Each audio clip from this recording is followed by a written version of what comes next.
आखिर प्रधानमंत्री मोदी ने वो कर दिया जो देश का कोई प्रधानमंत्री नहीं कर सका। अब ड्रैगन खरीद नहीं सकेगा कोरोना की मार से डूबते भारतीय बाजार को। जी हाँ, मोदी ने भारत में हो रहे चीनी निवेश पर घातक वार कर डाला है। अब चीनी सरकार हो, चीन की कोई प्राइवेट कंपनी हो या चीन का कोई इंडिविजुअल इन्वेस्टर हो, कोई भी बिना भारत सरकार की अनुमति के भारत में पैसा नहीं लगा सकेगा, भारत की कंपनियों के शेयर्स नहीं खरीद सकेगा। प्रधानमंत्री मोदी का ये जबरदस्त वार है चीन की उस घिनौनी चाल पर जो उसने पूरी दुनिया के साथ खेली है। पहले तो चीन से ही उपजी कोरोना की हथियारी लहर ने पूरे विश्व को खून के आंसू रोने पर मजबूर कर दिया।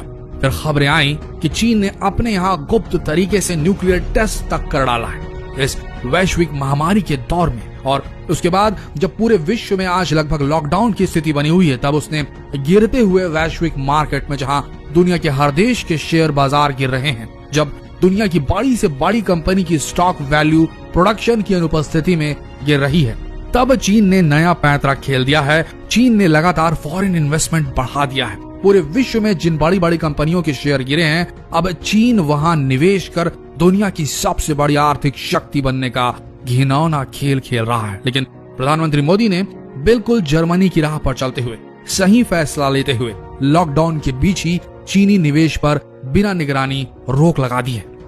भारत की कंपनियों को बचाने के लिए मोदी सरकार ने जो फैसला लिया है, उसका बहुत ही बेसब्री से इंतजार किया जा रहा था। दरअसल कोरोना महामारी संकट के बीच मोदी सरकार ने अवसरवादी अधिग्रहण पर अंकुश लगाने के लिए मौजूदा फॉरेन डायरेक्ट इन्वेस्टमेंट यानी कि FDI के नियमों में बदलाव किया है। और इस नए नियम के तहत जो भी देश भारत के पड़ोसी हैं, वहां की कंपनियां या फिर निवेशक भारत सरकार की अनुमति के बिना निवेश नहीं कर सकते। वैसे बता दें कि यह नियम बांग्लादेश और पाकिस्तान के निवेशकों और कंपनियों के लिए बहुत पहले से ही लागू था, लेकिन चीन इस नियम के दायरे से बाहर था।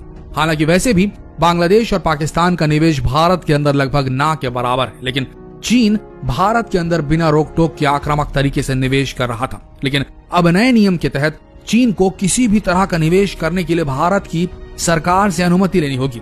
हालांकि चीन को इस बात का डर पहले से ही सता रहा था, क्योंकि चीन के सरकारी अखबार ग्लोबल टाइम्स ने यह जानकारी दी थी कि भारत जल्द ही चीनी कंपनियों के निवेश करने की स्वतंत्रता पर अंकुश लगा सकता है। लेकिन अब चीनी अखबार की बात सही साबित हुई है। दरअसल पिछले दिनों चाइना की सेंट्रल बैंक ने HDFC में करोड़ों शेयर खरीदे थे, जिससे उसकी हिस्सेदारी कंपनी में 1% से थोड़ी ज्यादा हो गई। और कोरोना वायरस महामारी के बीच चीन के किसी भी निवेशक को शक की नजरिए से देखा जाने लगा, क्योंकि रिपोर्ट आई थी कि चीन पूरी दुनिया में अपना निवेश तेजी से बढ़ा रहा है, क्योंकि कोरोना वायरस के कारण पूरी दुनिया का शेयर मार्केट क्रैश कर गया है।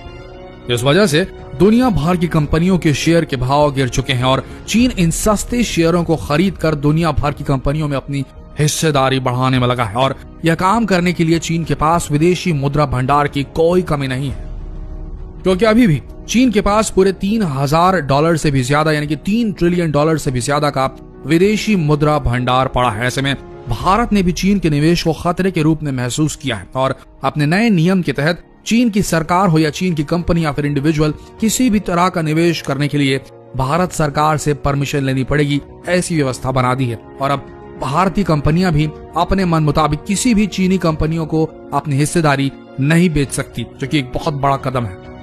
वैसे बता दें कि कुछ ऐसा ही कदम जर्मनी ने भी चीन और अमेरिका से अपनी कंपनियों को बचाने के लिए पिछले महीने ही ले लिया था। और अब भारत सरकार का यह कदम चीनी निवेश पर सबसे बड़ा प्रहार माना जा रहा है। वैसे एक सवाल हम अपनी ऑडियंस से पूछना चाहते हैं, इस पेज की ऑडियंस से पूछना चाहते हैं, क्या आपको लगता है कि चीन ने खुद कोरोना को बना के इसे फैलाया जिससे पूरे विश्व में लॉकडाउन हो जाए, अर्थव्यवस्था चरमरा जाए, शेयर मार्केट गिर जाए और उसके बाद चीन अपना निवेश शुरू करे? क्योंकि ये भी एक एंगल हो सकता है।